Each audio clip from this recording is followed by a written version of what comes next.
Bonsoir, merci d'être présent sur ce live Studirama. Ce soir, nous allons aborder le sujet des études au Canada. Alors, un sujet qui passionne de nombreux internautes. Et pour répondre à nos questions, nous avons ce soir Sylvie Damy. Sylvie Damy, bonsoir. Bonsoir. Alors, vous êtes spécialiste des études au Canada. Vous avez vécu longtemps au Canada et puis vous conseillez des universités canadiennes sur leur stratégie de recrutement d'étudiants internationaux. Et puis surtout, vous êtes auteur d'un livre à paraître, Travailler et étudier au Canada, qui devrait paraître aux éditions Studirama dans quelques mois. Donc vraiment, c'est un sujet que vous connaissez bien. Justement, est-ce que sur le Canada, qui suscite vraiment un engouement, certainement à cause du Québec notamment, est-ce qu'il n'y a pas des fausses idées? Est-ce que c'est vraiment si simple que ça d'étudier au Canada? Disons que ça ne va pas être plus compliqué qu'un autre pays.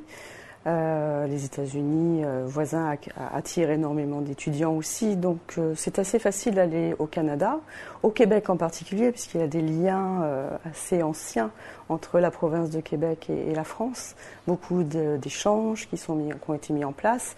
Donc le Canada est très proche de la France et de plus en plus de jeunes Français partent étudier là-bas.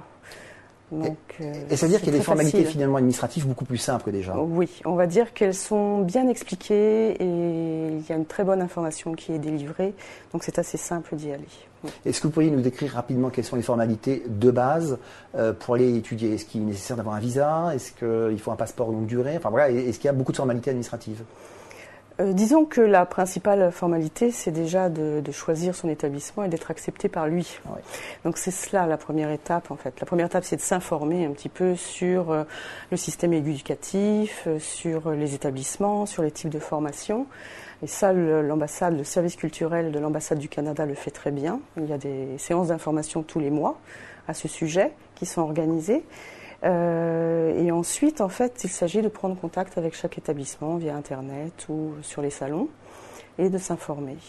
Alors justement, on a beaucoup de questions sur les modalités d'admission, comment faire. Une des questions qui a été posée, c'est quel est le bon moment pour partir au Canada? Il y a plusieurs questions. Quel est le bon moment dans l'année? Est-ce qu'il faut partir en septembre comme dans le système des études françaises? Et puis, est-ce qu'il y a un meilleur moment? Est-ce qu'il faut mieux partir après la licence? Est-ce qu'il vaut mieux partir en fin d'études? Est-ce qu'on peut partir directement après le bac? J'imagine qu'il y a plusieurs stratégies possibles en fait pour les étudier. Oui, tout à fait. Tout dépend du projet personnel en fait. Si on est assez mûr pour se lancer après le bac, et de plus en plus de jeunes partent dès le bac, c'est possible d'intégrer un premier cycle, soit professionnel, soit universitaire au Canada. Et dans ce cas-là, les études durent entre 3 années, entre 2 et 3 ans. Alors, question qui nous est posée par Thomas. Quelle est l'équivalence entre les diplômes et où peut-on trouver cette information? Alors c'est vrai que c'est toujours le problème quand on veut aller étudier en France et qu'on a un diplôme, parce qu'on peut avoir un diplôme licence master, puis parfois on a des diplômes qui sont un peu plus complexes dans la lisibilité internationale. Comment ça se passe pour trouver l'information sur ces équivalences? Et disons qu'avec le bac, on peut intégrer un premier cycle universitaire ou professionnel, équivalent BTS DUT, disons, au Canada. Donc le bac est l'équivalent, donne accès à l'enseignement supérieur au Canada, au Québec et au Canada. Ensuite, si l'on veut partir comme étudiant régulier, préparer un diplôme, c'est clair que ça va être beaucoup plus facile une fois qu'on a sa licence ou l'équivalent d'un premier cycle en France. C'est-à-dire qu'on a pris de l'assurance, qu'on est un peu plus mature, qu'on est peut-être parti en programme d'échange au Canada ou ailleurs. Et donc, on est prêt à intégrer l'équivalent d'un programme de master chez nous, maîtrise ou master au Canada, en 2 ans. Donc, après, on peut préparer un doctorat.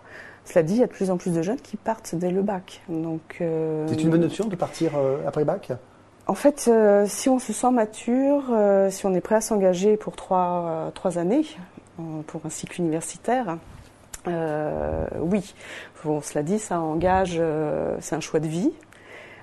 Étudier au Canada, ce n'est pas étudier en France, ce n'est pas la même mentalité, ce n'est pas les mêmes techniques d'apprentissage. Donc il faut bien, faut pas partir. De toute façon, on ne sera pas accepté si on n'est pas prêt, parce qu'il y a quand même des procédures. Il faut se porter candidat, il y a un dossier à remplir. Justement, est-ce que vous pourriez nous rappeler finalement les principes de base, ces formalités de base, le cheminement à suivre, les bonnes étapes? C'est-à-dire qu'une fois que vous avez un diplôme, le bac, une licence ou équivalent, disons, ou ensuite un master, vous pouvez prendre contact directement avec l'établissement, avec l'université canadienne, qui proposera le programme qui vous intéresse. Et disons que vous pouvez vous porter candidat jusqu'au mois de, on va dire, janvier, février, suivant les établissements, parce que les dates sont vraiment vérifiées, tout est variable suivant les établissements. Donc entre janvier et février, vous déposez votre candidature auprès de l'établissement. Première grande étape, janvier-février, dépôt du dossier. Voilà, pour intégrer à la rentrée de septembre, fin août, début septembre. Il existe, cela dit, une rentrée en janvier, et donc là, les dépôts sont en octobre. Donc, en ce moment. Voilà. Par contre, tous les programmes ne sont pas accessibles. Bien sûr. Pour ceux qui voudraient partir au Canada rapidement, il y a des opportunités qui existent maintenant. Donc après, il faut s'enseigner auprès des universités. Directement. En fait, le meilleur interlocuteur pour les questions de programme ou les questions très très particulières, c'est l'établissement lui-même. Y compris pour les bourses d'études et les financements. D'accord. Donc on a bien noté 2 grandes étapes d'admission, septembre ou janvier, et donc avec les étapes correspondantes. Alors il y aurait peut-être le conseil personnel, c'est-à-dire que c'est beaucoup plus facile et agréable d'intégrer en septembre, quand on n'est pas en plein hiver.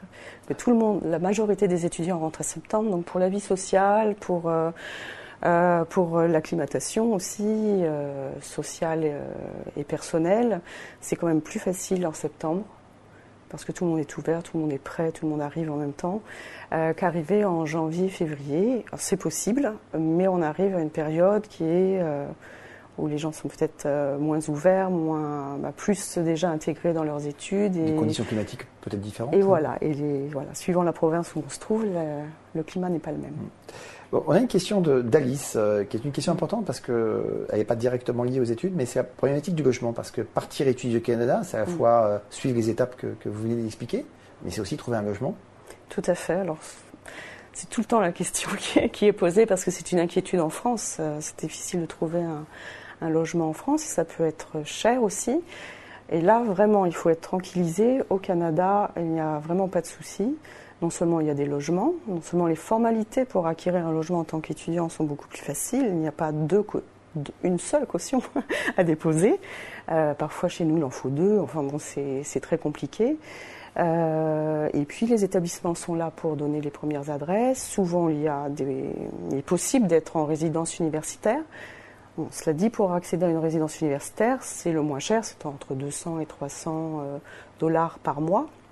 Donc c'est très abordable, mais dès qu'on est admis par l'établissement, il faut se porter candidat, parce que quand même, beaucoup d'étudiants veulent accéder à ces résidences. Mais sinon, en ville, généralement, il est très facile de trouver un logement en colocation, chez l'habitant, ou librement.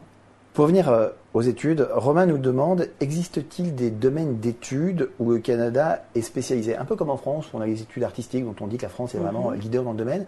Est-ce qu'il y a des domaines d'excellence au Canada, vraiment des spécialités qui font la force de l'enseignement supérieur canadien? Disons qu'il y a le génie, ce qu'ils appellent le génie, l'ingénierie, l'électronique, il y a les sciences de santé.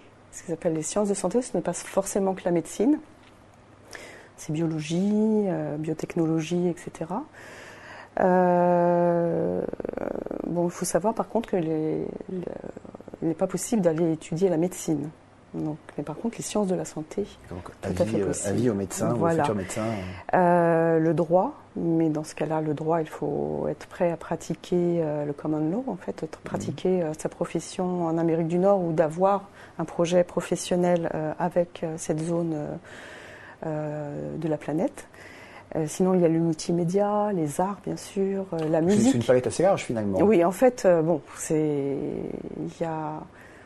pense que le Canada est justement reconnu comme un pays d'excellence pédagogique et je trouve que c'est dans les 4 premiers pays au monde classés pour l'éducation, excusez-moi. On a une question un peu précise de Marguerite qui nous demande, peut-on étudier plusieurs matières comme aux USA ou doit-on suivre une filière principale comme en France? Elle nous précise qu'elle est en licence d'anglais et qu'elle aurait aimé continuer en sociologie en bidiplôme, et elle pose la question, est-ce possible? C'est peut-être un peu précis comme question. Non, c'est effectivement, on est en Amérique du Nord, donc ce qui existe, ce qu'on appelle les majeurs et les mineurs, en fait, c'est-à-dire qu'on peut constituer son diplôme. Alors, il y a dans certaines universités des bidiplômes, ça existe, mathématiques et géographie, même philosophie, je m'engage peut-être, mais philosophie, mathématiques, en fait, il faut vraiment regarder, il y a des diplômes constitués, mais sinon, il y a la possibilité de choisir une majorité de cours, de crédits, ce qu'on va dire, dans une matière et une minorité dans une autre. Et on constitue ce programme de cette manière. C'est-à-dire que vous allez avoir par exemple 60, ce qu'on va appeler 60 crédits au Canada, donc une série de cours, disons en anglais, pourquoi pas, et effectivement ce qu'on appellera une mineure en sociologie, ou en journalisme, ou en relations publiques, ou voilà. On peut vraiment constituer son programme. Puisqu'on parle un peu organisation des études, si vous pouviez nous dire rapidement quel est le système global de l'enseignement supérieur, comment il se structure, puisqu'en France c'est... Alors, ça va être beaucoup plus simple qu'en France. Disons que oui, on suit le système LMD, puisque le système LMD s'inspire justement du système nord-américain. Donc vous avez deux filières possibles après le bac. Il y a la filière universitaire qui va un petit peu rassembler l'équivalent de nos grandes écoles, classe prépa, grandes écoles et universités. Et puis la filière courte, BTS DUT, qui se suit dans des collèges ou cégep au Québec. Ces deux filières admettent des étudiants étrangers? Oui, tout à fait. Donc il y a certaines filières, comme je l'ai dit tout à l'heure, qui ne sont pas ouvertes ou qui sont contingentées, comme on dit au Canada. Donc vraiment dans ces programmes en général, mais ça aussi il y a des exceptions, les étudiants étrangers ne sont pas toujours acceptés. Alors, nous avons une question au sujet des concours d'entrée. Les étrangers doivent-ils passer un concours d'entrée pour intégrer une université canadienne? Justement, la particularité et ce qui fait l'attrait du Canada, c'est qu'il n'y a pas le système de concours et de classe prépa à la française. C'est-à-dire que c'est sur dossier qu'on va être accepté dans un programme d'excellence. Certains programmes sont plus cotés que d'autres et sélectifs que d'autres, parce qu'ils sont soit très demandés, soit qu'ils mènent à des professions qui ne proposent pas beaucoup de postes. Donc, en fait, c'est ce fameux programme contingenté. Donc, en fait, l'étudiant français, comme n'importe quel étudiant, va être évalué sur son dossier d'admission. Alors justement, il y a quoi dans ce dossier d'admission et comment bien le remplir? En tout cas, le remplir au mieux. Alors là-dessus, les universités sont très claires, la liste est très précise et vous avez toujours, il ne faut surtout pas hésiter à appeler l'université si l'on doute ou si l'on a besoin de précision. Ça, c'est un fait canadien, c'est que l'établissement sera toujours là pour vous renseigner. En France, on n'a pas toujours cette habitude-là, donc les Français ne pensent pas toujours à le faire, mais surtout n'hésitez pas à envoyer directement un mail ou à téléphoner si vous doutez. Mais en général, sur les sites web ou dans les documents qu'on vous remet, tout est très bien expliqué. Donc en général, si on rentre après le bac par exemple, c'est conditionnel bien sûr. Quand on se porte candidat, on n'a pas le bac. C'est conditionnel à l'obtention du diplôme. Voilà, c'est ça, tout à fait. Mais donc on présente, comme en France en fait, le système APB il ressemble un petit peu à ce qui se passe, les notes des 2 voire des 3 dernières années. Et avec les appréciations. Est-ce qu'on est aussi sur des motivations, des recommandations? Suivant les programmes. Alors les recommandations vont plutôt arriver au niveau master et doctorat. D'accord. Pas tellement au premier cycle. En tout cas, la chose importante, c'est de ne pas hésiter à s'adresser à l'établissement souhaité pour obtenir des renseignements. Oui, la très grande différence, c'est que c'est le système d'information. Les étudiants trouvent toujours quelqu'un pour les informer ou pour les aider. C'est ça qui fait la richesse du Canada. Nous avons, puisque vous parlez de richesse, nous avons plusieurs questions qui sont relatives au coût. C'est une des grandes questions qui est posée. Lydie nous demande combien coûte une année d'études et est-ce que ça va augmenter dans les prochaines années, puisque on a bien vu l'actualité de l'année dernière, une actualité assez chaude finalement sur les coûts des études. Est-ce que ça affecte les étudiants étrangers de la même manière? Comment ça se passe? Oui, mais alors justement, là c'est une actualité qui concernait la province de Québec. Il faut savoir que les coûts des études varient suivant les provinces au Canada. Parce que ce n'est pas un système centralisé comme en France, donc les coûts des études, les frais d'inscription ne sont pas fixés au niveau national. Ils sont fixés par chaque province. Donc on a 10 provinces, donc 10 coûts des études. Et au Québec en particulier, qui a beaucoup d'accords avec la France, et c'était le Québec qui était concerné par cette hausse. Donc elle a été annulée puisqu'il y a eu des élections en septembre et le Parti québécois étant majoritaire a annulé en fait cette décision du gouvernement précédent. Donc il n'y aura pas de hausse d'inscription au Québec. Alors si on essaie de comparer le coût des études au Canada avec le coût des études équivalents en France, si on met de côté évidemment toute la partie logement, c'est des différences sensibles? Oui, alors déjà la force du Canada c'est d'être beaucoup moins cher que les États-Unis voisins. C'est pour ça qu'il attire. On a un système nord-américain, un aspect pédagogique très attrayant, à un coût moindre. La province de Québec est effectivement très intéressante pour les citoyens français, ça je le précise bien, parce qu'il y a un accord entre la France et le Québec qui permet aux Français de bénéficier des mêmes droits d'inscription que les Québécois, c'est-à-dire qu'ils ne sont pas considérés comme des étudiants étrangers. Et donc, je n'ai pas tout à fait les frais d'inscription de cette année, mais ça va tourner autour de 1 500 € l'année. Et ça représente un grand différentiel avec un autre étudiant européen, un allemand, un italien? Oui, tout à fait, parce qu'on va monter aux environs de 5 000 à 8 000, voire plus pour les autres provinces. Ce qui fait qu'on est donc sur des universités réputées avec des coûts très attractifs. Très attractifs, tout à fait. Il faut savoir que d'une matière à une autre, si on est en lettres ou si on est en santé ou si on fait surtout le droit, les frais ne vont pas du tout être les mêmes. Donc en fait, chaque université justement a mis en place, a une rubrique sur son site web qui indique très précisément les frais au premier cycle, au cycle supérieur, ce qui est appelé cycle supérieur, donc niveau master et doctorat. C'est très important d'aller le voir parce que en fait, suivant la matière que l'on suit, il y a un calculateur qui va vous indiquer, j'appelle calculator, mauvaise traduction, mais qui va vous indiquer approximativement les droits de scolarité. C'est assez différent de chez nous, c'est complètement assez unitaire. C'est toujours très clair en fait. Ouais. Mais si ça ne l'est pas, vous avez une personne qui peut vous informer. On a une question d'Anne-Lise qui nous demande si j'ai déjà un diplôme américain, est-ce plus facile d'étudier au Canada? Alors, c'est la même procédure en fait. Après, tout dépend du programme. C'est pareil, les équivalences en fait vont être beaucoup plus faciles à obtenir si l'on souhaite poursuivre ses études dans la même filière. C'est-à-dire si on a fait des études d'anglais, en sciences politiques, le dossier et qu'on veut faire une maîtrise ou une maîtrise master. Je dis toujours maîtrise parce que c'est le nom du master, mais côté francophone. Ça va être plus facile d'évaluer et d'obtenir des équivalences. Par contre, si on a fait anglais et qu'on veut aller, disons, vers la sociologie ou vers les arts, ça va être beaucoup plus difficile, mais comme en France en fait. Il n'y a pas d'équivalence automatique, mais on va aller étudier les compétences acquises ou au-delà des compétences, les connaissances acquises. Voilà. On a une question de Garance qui nous pose une question qui revient évidemment souvent pour les études françaises, donc finalement elle se pose partout. Sa question c'est quelles sont les universités les plus cotées? Existe-t-il un classement? Et évidemment comment se le procurer? Alors là, c'est une question que les Canadiens n'aiment pas du tout, parce que l'enseignement est public, l'enseignement universitaire et collégial est en grande partie public, donc ça c'est une exception en Amérique du Nord, et c'est aussi l'autre force du Canada.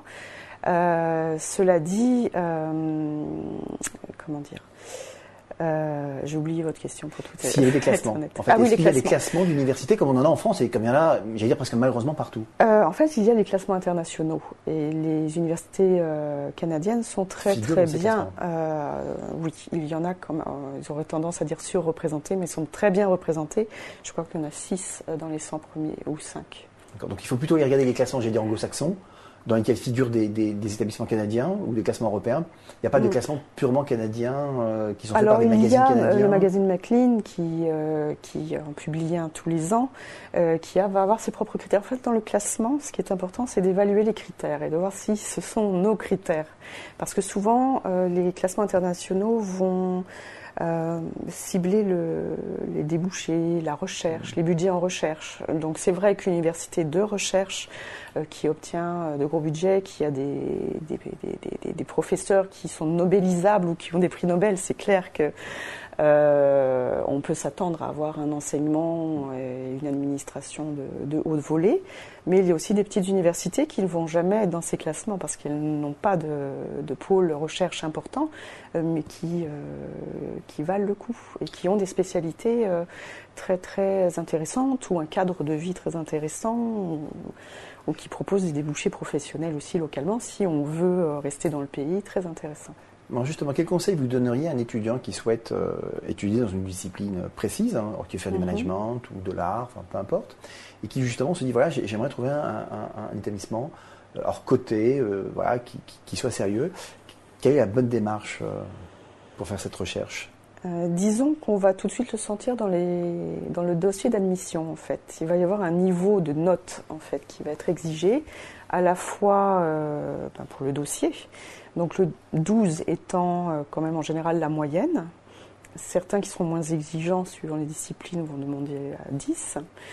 Parfois, ça va être beaucoup plus. Donc déjà, vous avez un niveau de sélectivité dû à la fois à la difficulté, mais aussi peut-être à la demande de l'établissement. Donc ça, c'est un premier repère. On connaît ce niveau de sélectivité à l'avance ? Oui, il est indiqué. Il y a aussi les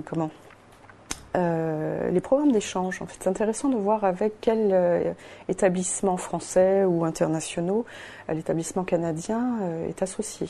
Parce qu'en général, on s'associe avec les établissements qui se ressemblent, qui ont des affinités ou qui ont des programmes de recherche ou un niveau équivalent. Donc ça, c'est en général un bon moyen de vérifier. Et puis sinon, pour côté anglophone, c'est intéressant de voir l'exigence en langue, en anglais. C'est-à-dire pour des programmes de master ou de MBA, plus le niveau va être élevé et plus l'exigence va être importante. Il y a des petites choses comme ça. À savoir. À savoir aussi comment ça se passe si on veut financer ses études avec un job ou bien qu'on doit faire un stage. Alors, c'est toujours la question, effectivement, parce qu'à partir, même au Québec, même si les études sont un peu moins chères pour les citoyens français, c'est important de financer son séjour.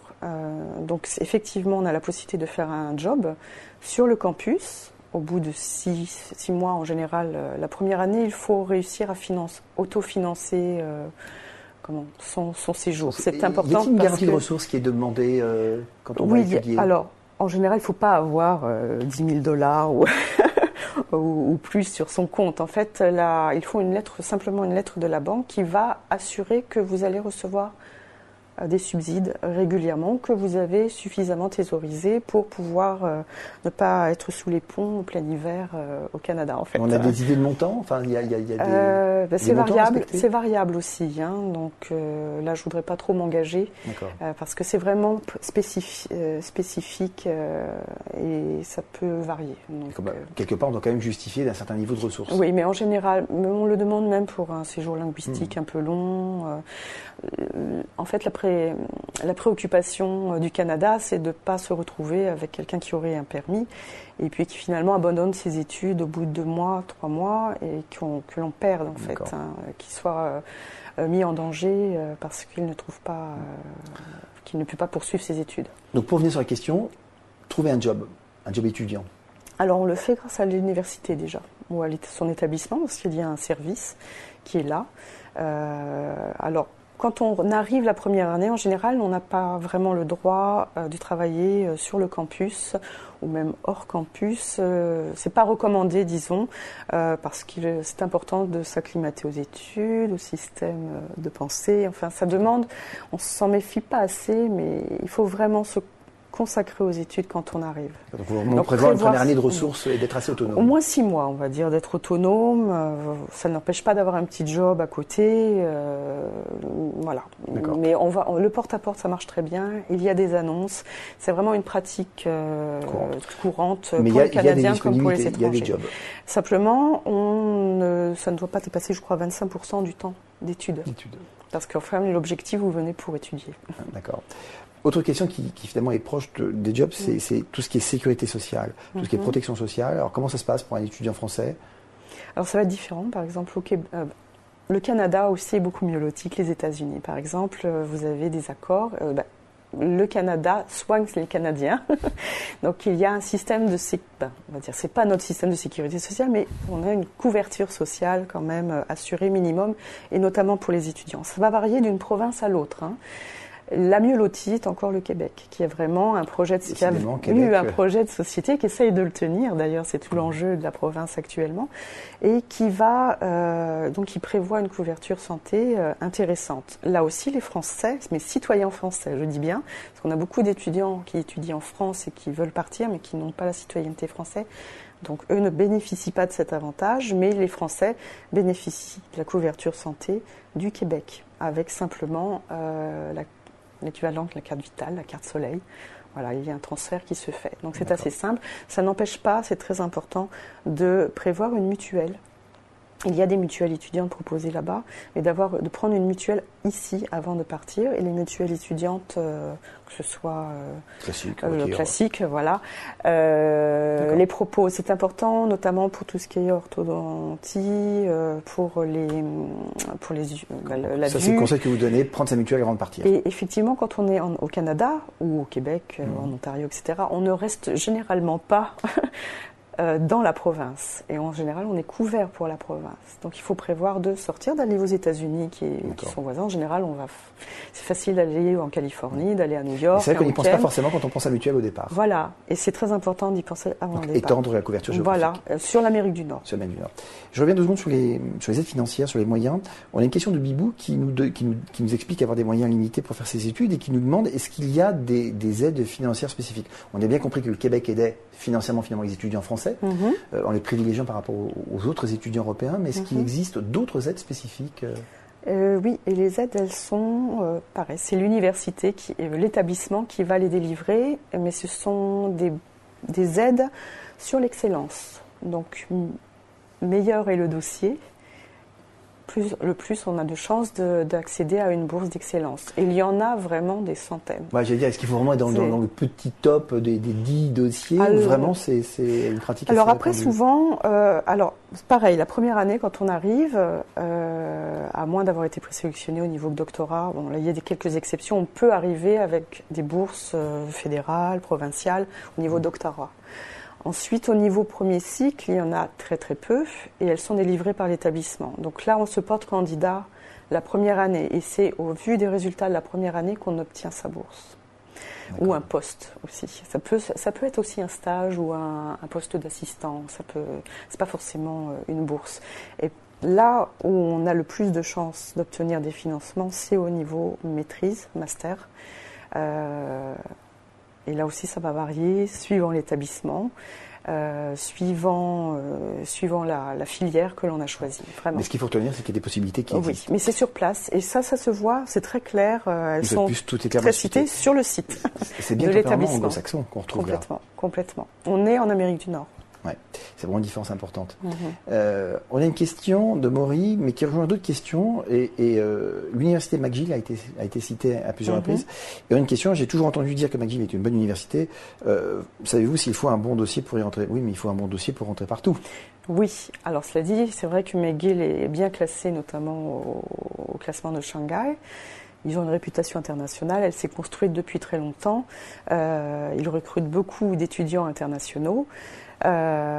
Effectivement, ils sont très sélectifs et ce ne sont pas forcément les Français qui vont être les plus recherchés. En fait, ils sélectionnent à l'international. Donc, c'est une politique. Chaque université Alors, il n'y a pas de sélection par nationalité, on va dire. Non, c'est un fait. Mais c'est un fait parce qu'en général, quand les parents ont été à McGill, les enfants viennent à D'accord. McGill. Enfin, là aussi, c'est une université vraiment nord-américaine. C'est beaucoup plus ouvert, on va dire, dans les autres universités. Ça ne veut pas dire qu'on ne va jamais accéder à McGill, mais elle est très sélective, celle-ci. Mais vous avez aussi l'université d'Alberta, vous avez d'autres universités qui sont très sélectives. Alors, on a une question de Blanche, non pas sur l'université, mais sur une ville. Blanche nous demande si Vancouver est une bonne ville pour étudier. J'aime beaucoup Vancouver, donc je ne vais pas dire que c'est pas...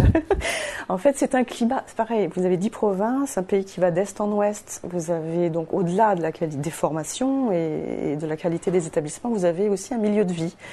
Et Vancouver, c'est la côte ouest. Alors, c'est pas la Californie. Vous êtes beaucoup plus au nord. C'est très pluvieux, on va dire. Vous avez si vous aimez les montagnes, les Rocheuses ne sont pas très loin. Il y a une qualité de vie. On est sur la côte ouest. Donc, c'est une philosophie différente, on va dire. Assez proche, finalement. Souvent, on dit que le Québec et Vancouver, disons que Montréal et Vancouver ont beaucoup de similitudes sur les personnes ont une attitude, une relation à la vie assez agréable et différente, très agréable. On a beaucoup parlé des études et pour cause.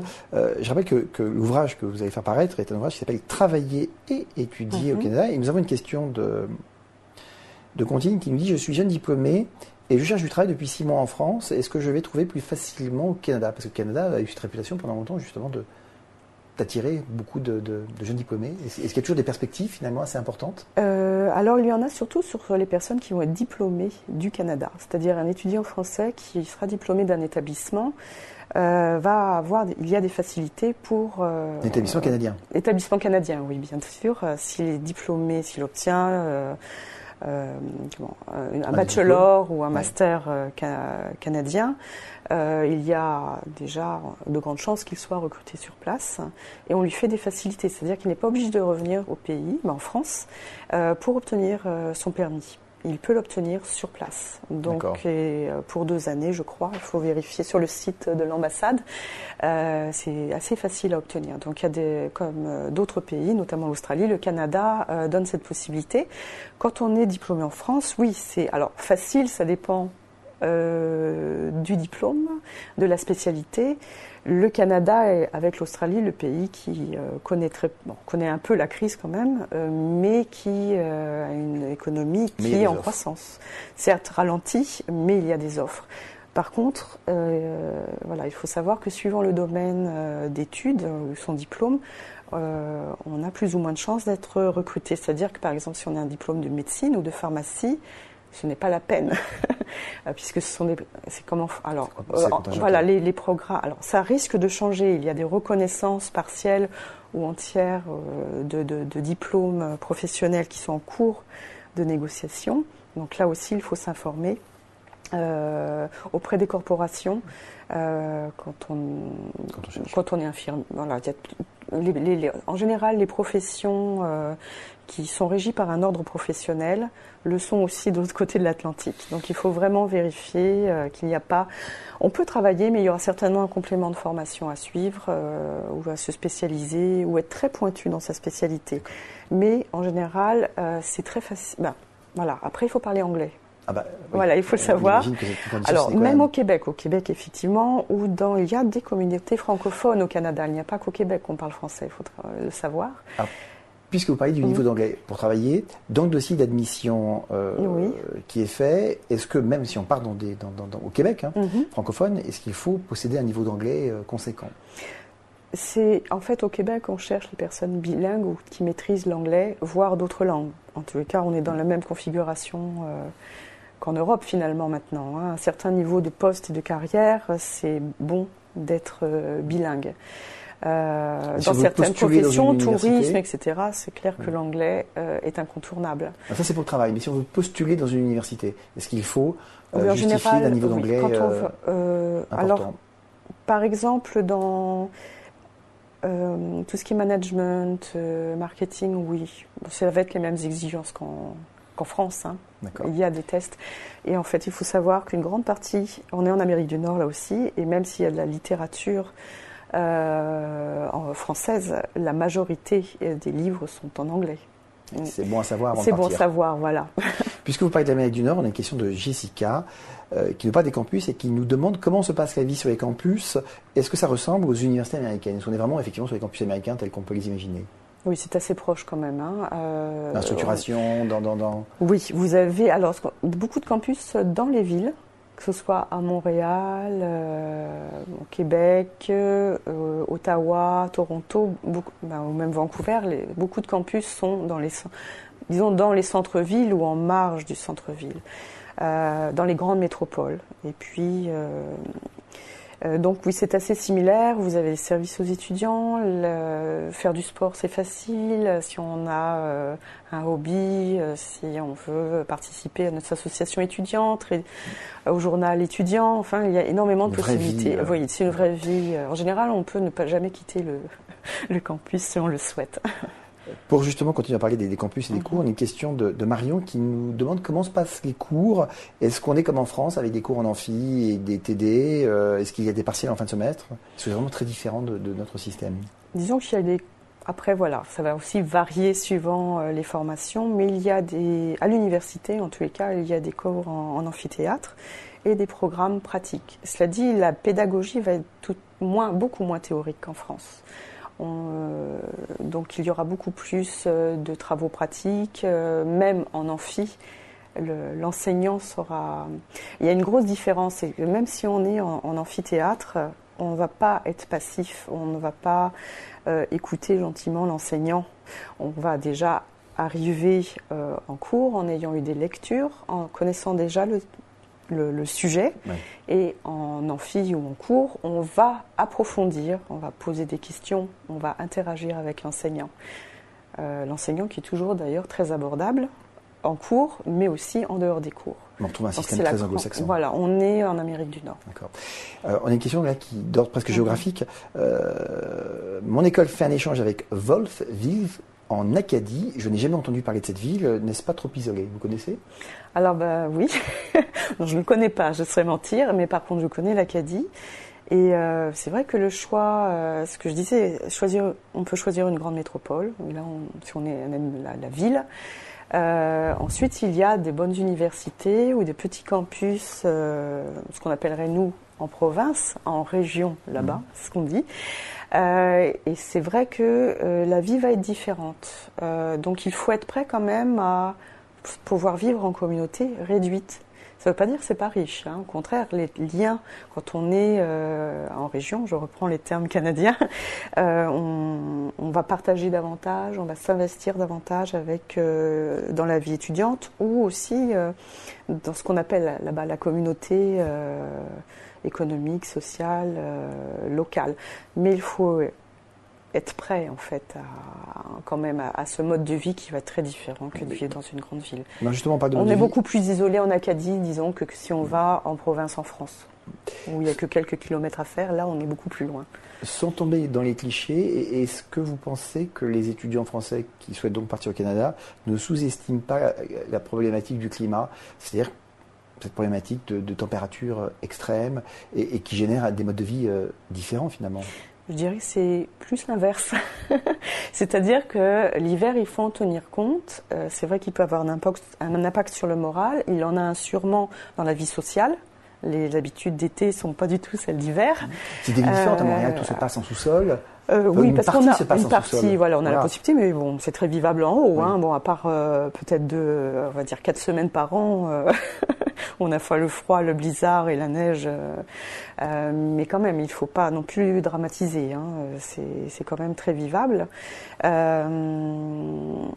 Donc le climat, disons qu'il est souvent surévalué. Ici, à 0 ou à -5, on a très froid.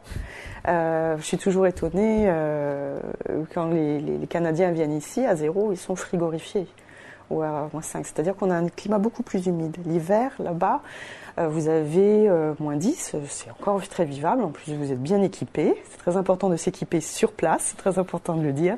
N'achetez pas les boots et les anoraks ici avant de partir, ils ne sont pas adaptés. Achetez-les sur place.